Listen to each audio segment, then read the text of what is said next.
Hey everybody, today we're at Sloan Memorial Kettering Hospital for Memorial Sloan Kettering. Memorial Sloan Kettering Cancer Center. That's it. Raritan Valley. In Raritan Valley for a second opinion on Ryan's cancer diagnosis. Ryan, you want to talk a little bit about your first chemo treatment and how it's going? Well, I had my first treatment 9 days ago, and symptoms kind of sucked at first, but they wear off after a few days. I had to wear a infusion pump for the first 2 days. Got that off on Wednesday this past week, so a week ago today. And it took about 3 more days before the symptoms subsided enough that I could go back to like my normal day-to-day. And yeah, so we just wanted a second opinion, see if there are any other options to possibly help with the treatments. Yeah, so we're about to go in and talk to the doctor, and when we get out, we'll give you guys information on our drive home.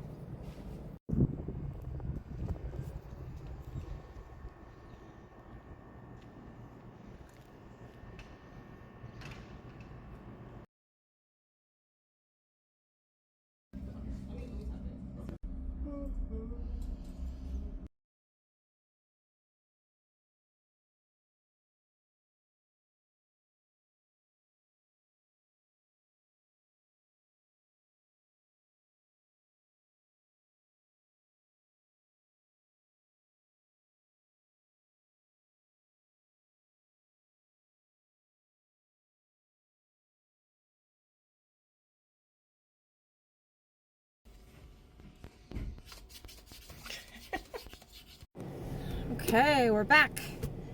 So, do you want to mention the doctor we met with?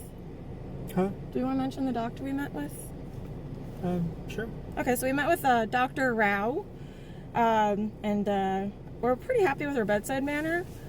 Also, she gave us a lot of really great information and suggestions.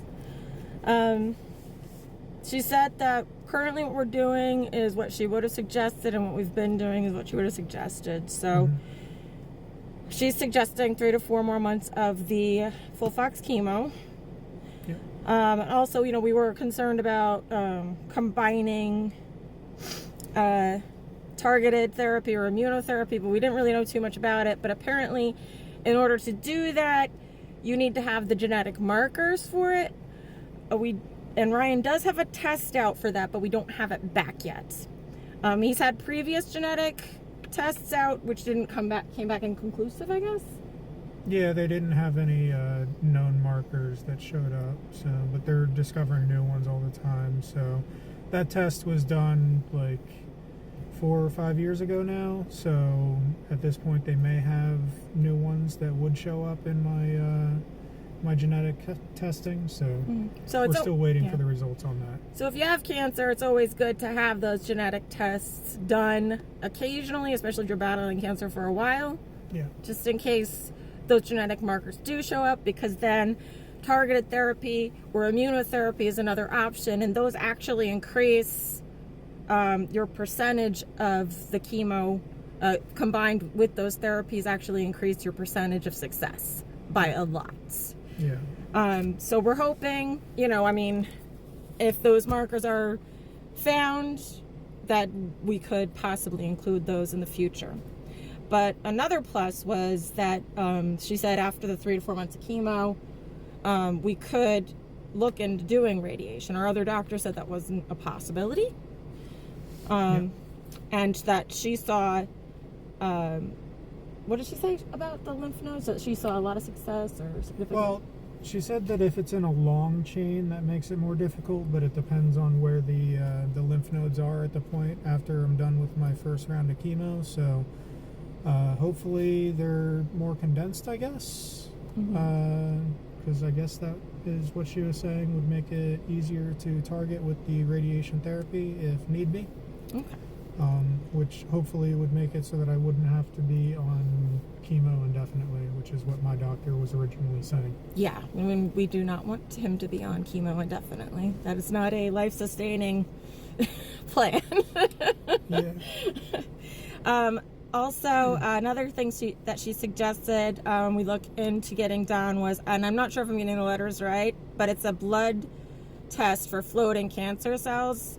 And she said it was a ctDNE, I think. I'm going to get the exact lettering for it.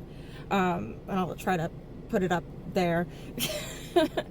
But supposedly that's also helpful in us kind of getting everything targeted. But definitely after talking to her, I mean, I think we both feel much better about the plan moving forward. Yeah, I definitely feel more confident with my treatments now. I was starting to question because my doctor that I have right now over at St. Luke's wasn't really